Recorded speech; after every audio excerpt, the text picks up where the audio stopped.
Parliamentary Committee to respond to allegations of corruption within the Federation. He explained the issues raised by lawmakers regarding football governance, financial management, and the overall state of sports in Kenya. Mohammed also updated the committee on sports in Kenya.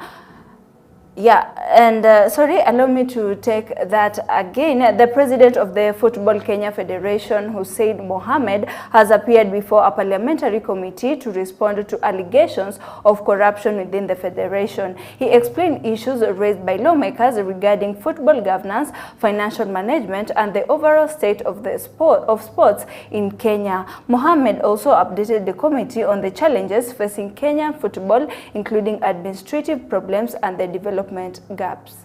A title sponsor for the FKF Premier League, which is now the SportPesa League, big milestone for Kenyan football. We also secured sponsorship for the first time for the Women Premier League. We also have ongoing planning and coordination of AFCON. We successfully hosted CHAN, and for the first time in the world, not only in Africa but in the world, Kenya hosted the FIFA series for women, the first ever FIFA tournament on our Kenyan soil, which is a big vote of confidence from the global body. Kenya, Mr. Chairman, as you may be aware. President, yes. Before you proceed, yes. On your second last bullet, yes, ongoing planning and coordination for, is it AFCON or CHAN? Oh, AFCON.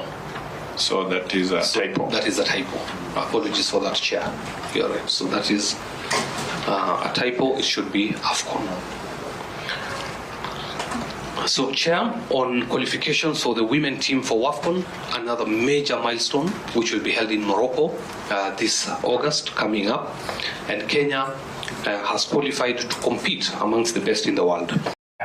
Well, more of that will be coming your way later on. Now, East African leaders are calling for cooperation as youth-led protests continue to grow across the region. Tanzania's President Samia Suluhu has urged Kenya's leadership to work together in handling the rising concerns from young people demanding better governance. The protests, largely driven by Gen Zs, focus on issues such as accountability, transparency, and economic opportunities. Leaders are emphasizing the need for stability while also recognizing the importance of addressing the concerns raised by the youth.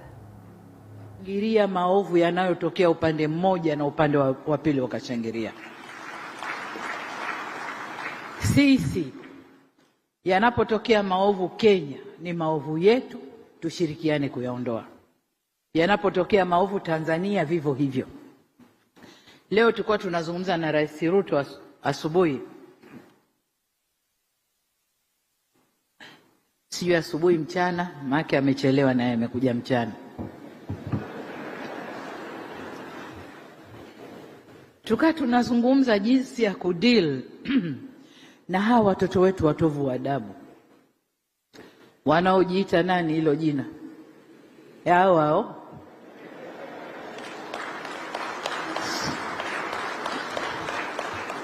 Eti na wenyewe wanajifanya ni hao wa East Africa. Kwa hiyo popote wanakwenda kupigania demokrasi. Kwa hiyo wafanye fujo huku, wachome huku, wadisturb serikali zao. Nikamwambia Ruto, we have to send firm on this, watovu wa adabu hao. Tusichague wa Tanzania au wa Kenya. Wakija kwangu na chapa mikwaju, wakija kwako chapa mikwaju. Ili wakae sawa. Na hapo tutapata jumuiya ambayo ina watu wenye heshima na ina watu walionyooka.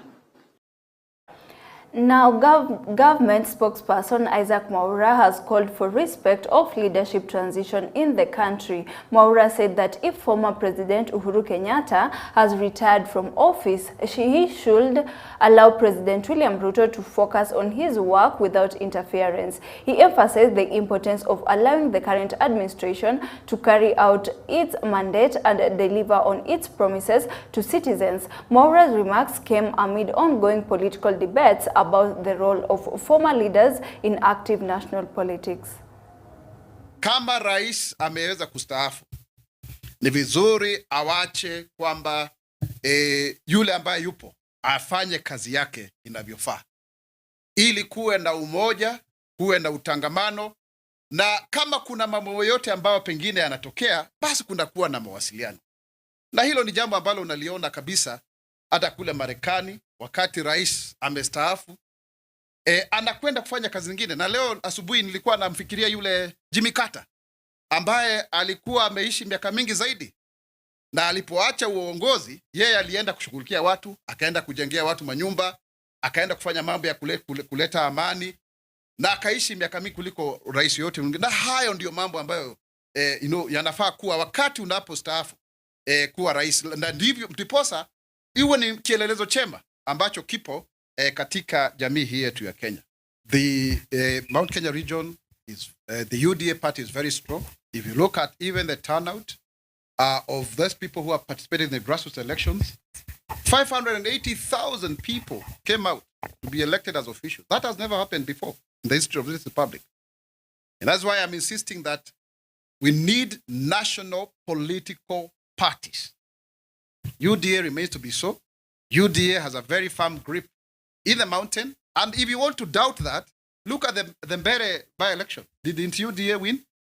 So when you say that UDA does not have, politicians are allowed to make their personal decisions. And that is allowed. But it does not necessarily mean in any way that the political party, UDA, it doesn't have, the political party remains strong and will continue to strengthen it. In any case, we are the founders. I am a founder of UDA, particularly even where I was running for in Royal, constituency. So this is a party we invested in.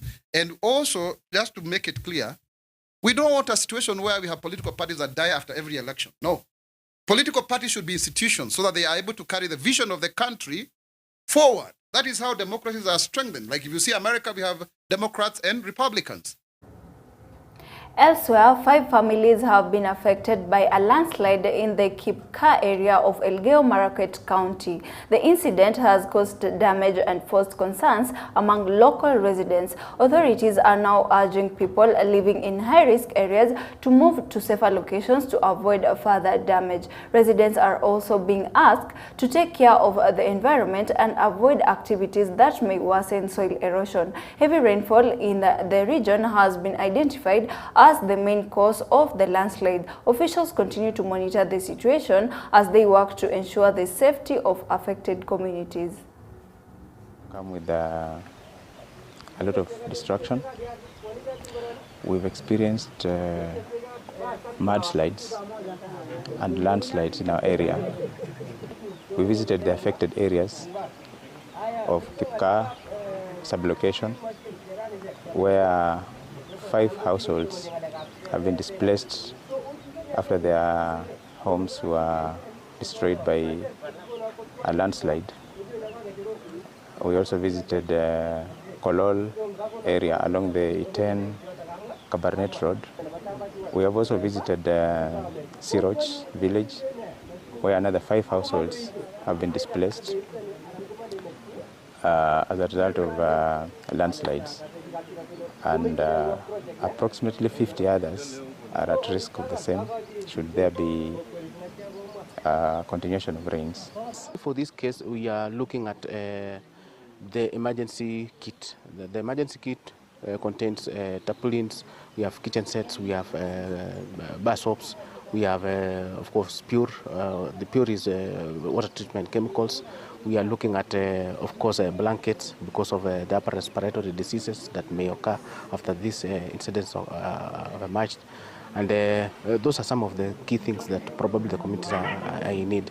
And majorly is the food items, of which particularly there should be something like cereals that we should be providing to this community member. Tunahimiza wananchi waweze kupanda mimea ambayo inazuia mmomonyoko wa ardhi na maneno ya landslides katika eneo letu ya Elgeyo-Marakwet. Tunahimiza wananchi wakuwe angalifu wanaposikia jambo ambalo linahusiana na kukatika kwa nchi, waweze kuripoti kwa serikali. Come with the Moving on, the United Democratic Alliance UDA has announced that it will hold an open nomination exercise in Olkalau on Friday 8th 2026. According to the party, the process will be free, fair and transparent as it seeks to select its official candidate for the upcoming election. A total of 10 aspirants are expected to take part in the contest, all vying for the UDA party ticket. Party officials have urged protesters and stakeholders to maintain peace and order during the exercise, emphasizing unity and democratic participation. The nomination exercise is part of UDA's broader efforts to enhance internal democracy and give members a voice in choosing their leaders. We had forwarded our request to change the date of the nomination day because we had in mind that other parties are also scheduling their nominations on 9th. Sasa badala ya sisi kugongana na wale wengine tarehe 9, sisi wenyewe tumeomba uchaguzi wetu ufanyike tarehe 8. We are glad, and what we are hoping for is that our supporters will come out in large numbers, come out and let's have a peaceful election. Dealing with the same voter, and you're asking the same voter to go to the same polling center to conduct 2 different elections. So they have asked us that they want us to give them an opportunity to conduct the elections in their own day, and let also the other party conduct the elections on a different day. We are not scared of our opponents. They have their candidates, we have our candidates, and we are more than ready. The governor of Turkana County, Jeremiah Lomorukai, has called on the Ethics and Anti-Corruption Commission to investigate education institutions in Turkana County over alleged misuse of bursary funds. He raised concerns that bursary money meant to support needy students may have been mismanaged in some institutions. The remarks were made during the launch of the county bursary program, where he emphasized the need for accountability and proper use of public education funds. Kama viongozi wa Turkana, kuna ukora inaendelea mali kwa pesa ambayo inatakana iende kwa watoto. Na hiyo sio story. Na pia wale directors wa hizo institutions ama coordinators, tafadhali let us not encourage, because if you can steal money that is meant for that kid, that poor kid from a very poor background. Na institutions yetu ambayo inaangalia mambo ya integrity lazima wawe keen, au some institutions are misusing funds meant for our children. Na tuhakikishe wote wamesoma, iwe mtoto mvulana, iwe mtoto msichana, kwa sababu hii basari ni kuhakikisha ya kwamba tuko na a balanced society that supports mtoto kijana na mtoto msichana, kwa sababu wote wako na uwezo wa kusoma na kutimiza ndoto zao. Total children ambao wamebenefit ni 165. Ukiangalia hiyo namba yote 165,000 inamaanisha ya kwamba hiyo ni namba kubwa sana katika kaunti hii. Licha kwamba fedha ziko chache na hombi la watu wengi ni kwamba hii pesa ingeongezwa hata ifike 1 billion. Hiyo ndio hombi letu sisi wote, kwa sababu tunajua how vulnerable our children. And Kuresai North Member of Parliament Alfred Mutai and his Molo counterpart Kuria Kimani have issued a strong warning to school principals against allegedly increasing school fees in both primary and secondary schools. The two leaders expressed concerns over growing complaints from parents who say some schools are demanding extra charges outside the approved school structures. They warned that any principal found engaging in unlawful fee hikes will face strict disciplinary action. The MPs emphasized the need for schools to adhere to government guidelines to ensure education remains affordable for all families. Mashule ambayo wamekuwa extortionist, wametafuta njia ya kupora wazazi fees, wametengeneza fee structures yenye haiko in existence. Na nchi yetu iko na sheria, iko na regulations. Juzi ama jana muliona shule moja pale Nairobi ambapo wanafunzi wetu, kuna watoto wetu wenye wanasomea hiyo shule pale Nairobi, na waliweza kunufaika kupitia scholarship. Ile fee structure yenye tulikuwa tumepewa mwanzo wa mwaka, tukalipa fees yote. Kufika hapo katikati kuna fee structure nyingine yenye ina double ile yenye tulikuwa tumepewa mwaka ya kwanza ama Januari. Tukagundua hii maneno kuna biashara imeingia ndani. And we had to raise the issue. And that is why mliona juzi PS wa education Bwana Vito alisanction hiyo shule, investigation ifanyike. So you know the school. Wengine wamesikia. Siwezi hitaji kutaja jina hapa, lakini nataka hii ujumbe iende kwa kila shule. Viongozi wa shule kuanzia principal na board. Eni kauli yote nyinyi mnafanya, mfanye kauli mkijua wazazi ndio wenye wanalipa fees, hata nyinyi pia ni wazazi. Usifungue biashara, don't privatize a school that is above the school, na iko na regulations ambayo inasimamia guidelines ya payment of school fees. That is a message to the schools. Wale wenye wamefungua umeona opportunity kwamba ni kama serikali hawaoni. Tunataka tuwaambie tuko macho.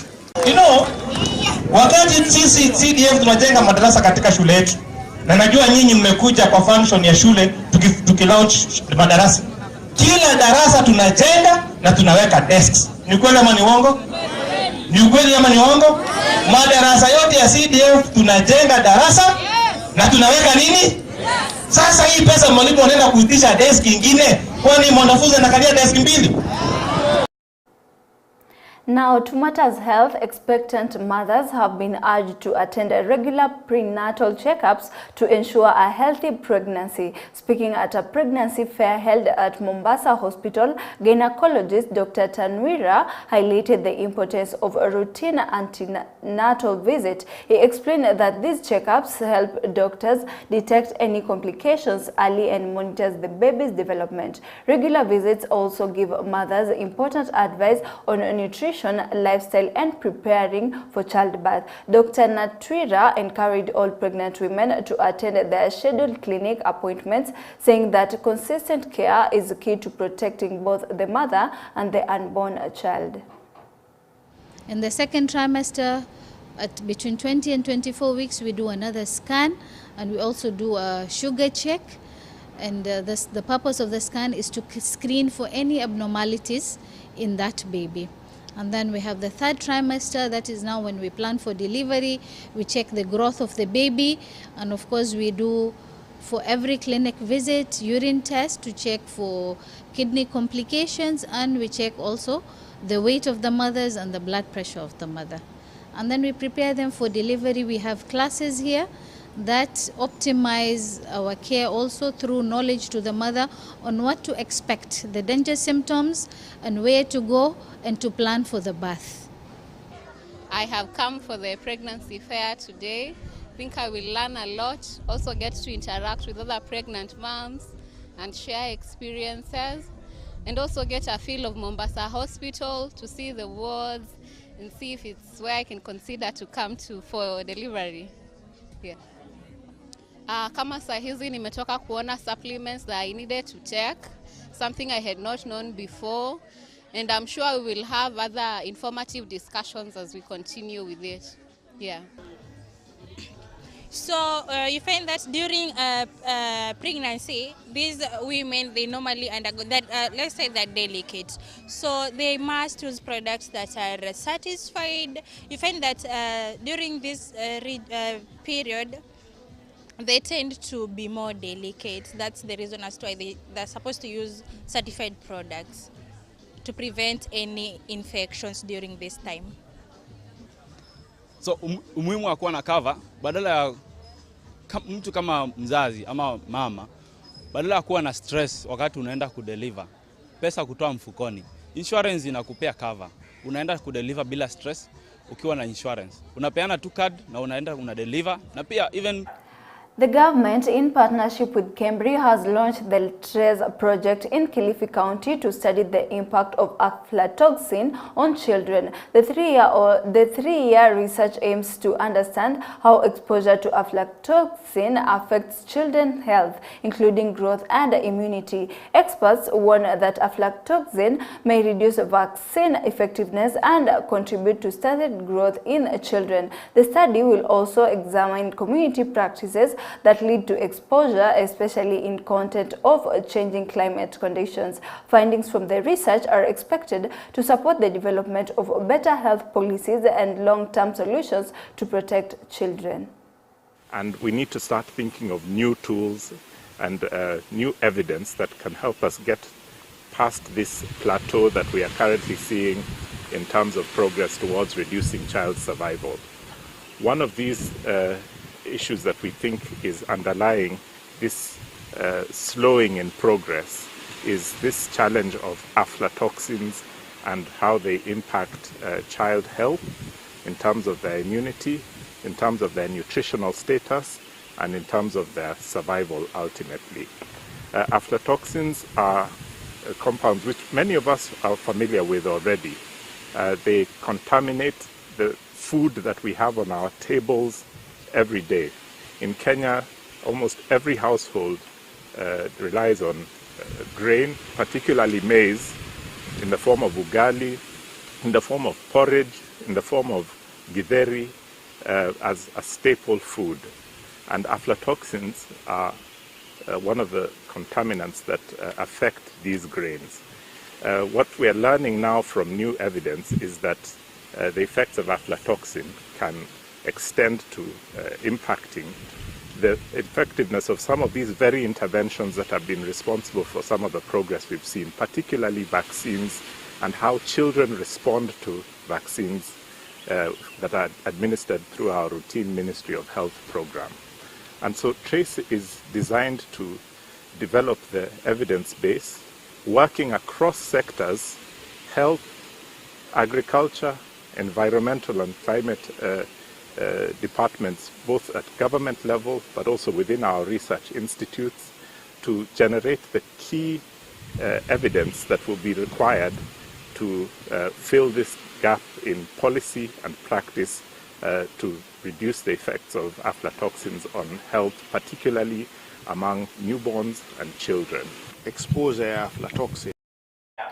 Now, efforts are underway to improve living conditions in informal settlements through the second Kenya Informal Settlement Improvement Project. The program aims to help residents secure land ownership while improving essential services. Across the country, the project is focused on issuing title deeds to families living in informal settlements. This is expected to give residents legal ownership of their land and increase their access to development opportunities. In Embu County, officials report that surveying and mapping of settlement is currently in progress. This step is important as it prepares the ground for issuing both block and individual title deeds. At the same time, infrastructure upgrades are also being carried out. This includes the construction and improvement of roads, water supply systems, drainage, electricity connections, and enhanced security measures. Was over 100 houses. Right now, the households that are in this place are over 300 households. This settlement has become very deplorable, as you can see, because when the original allottees or the people who benefited under the Plan International project, when they became too old or some of them passed on, the population were unable to maintain or to look after these houses. They were unable to take care of the houses because nobody has ownership documents for the parcels of land. Therefore, nobody felt that they had the responsibility to look after these houses. KISIP, Kenya Informal Settlement Improvement Project, came in and mobilized the community and has done interventions in terms of planning, survey, and is in the process now of the processing of title deeds for the community. And this has made the community very upbeat. The process has been very consultative, very inclusive. Every person and every individual in this settlement has been involved. And because of that, and that total inclusion, we have had a very smooth process where now the community has changed and they are very positive in their attitude, and we anticipate that in the future these houses are going to improve in a very, very great way. As Embu County, in collaboration with the national government, We are also undertaking an ongoing exercise of mapping all informal settlements throughout the county so that they can feed into the national map or the national atlas of informal settlements, so that it will be easy to manage the problem of proliferation of informal settlements in the country.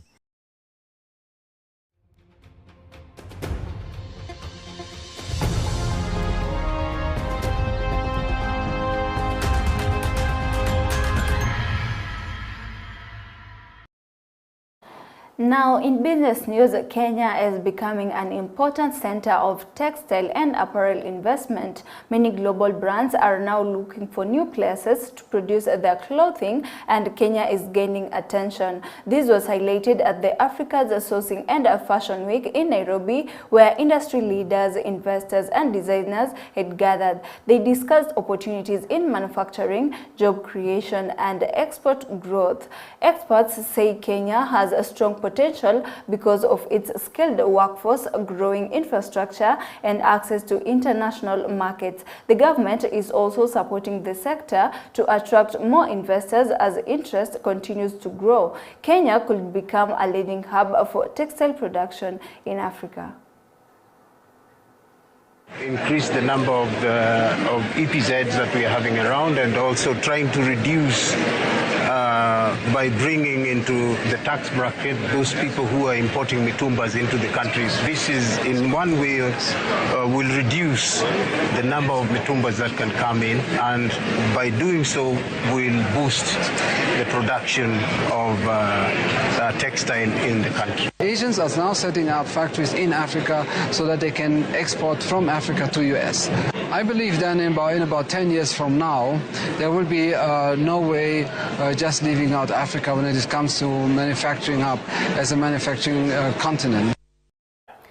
I&M Bank Limited has launched a public medium-term notice program worth 20 billion shillings. The fund will support the bank's long-term growth plans and improve its capital strength. The note will be listed on the Nairobi Securities Exchange, giving investors an opportunity to participate. According to the bank, the money raised will be used for lending, expansion, and providing long-term funding. This move is also expected to improve the bank's financial adequacy ratio and overall stability.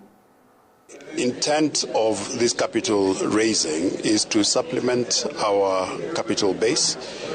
This is tier 2 capital, so what is called subordinated debt capital. The intent is to make sure that we can get long-term funding, right? So this is 5.5 years, and will support some of the longer-term borrowing, particularly on the fixed-rate side. Retailers can actually get in through, say, collective investment vehicles, so unit trusts, for example, where people would be able to buy a bond or units in a unit trust, which has invested in the securities, right? The minimum denomination of 50,000 just simply means that when somebody is trading the paper, right, the minimum size that they can actually trade is 50,000 shillings. That is in the secondary market.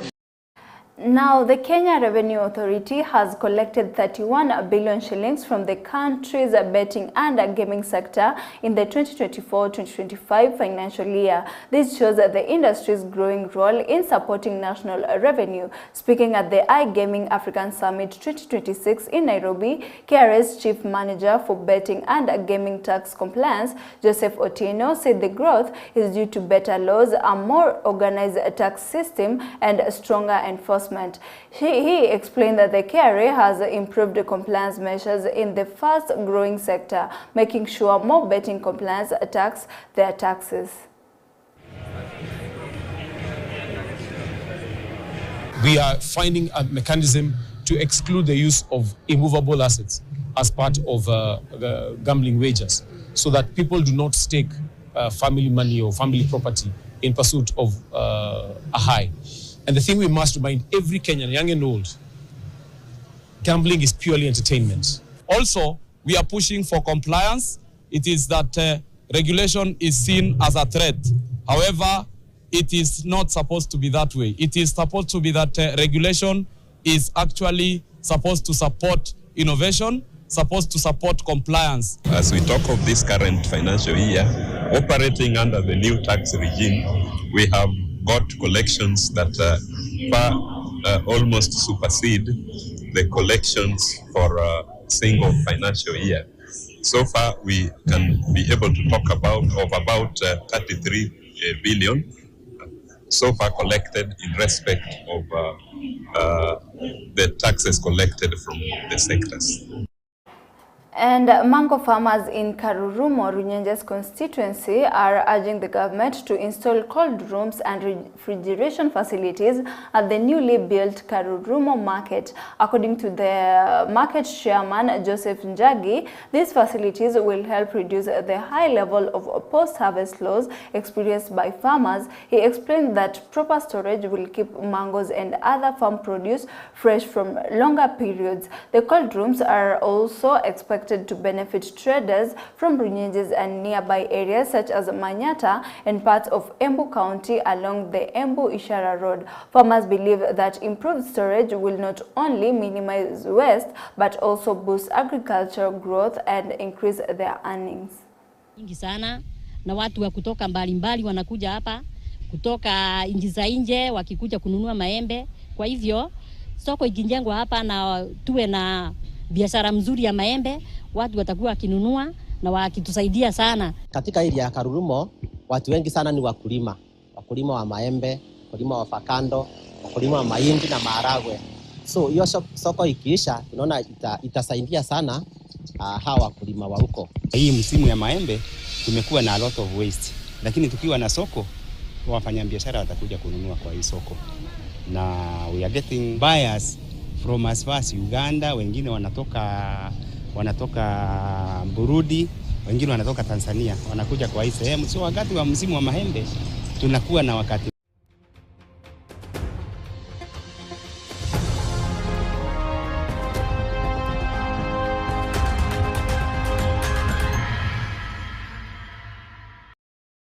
And finally, it's a wrap for EBN News at 1 p.m. Many thanks for watching. I'm Leticia Afandi, and coming up next is the Manukato Show. Stay tuned.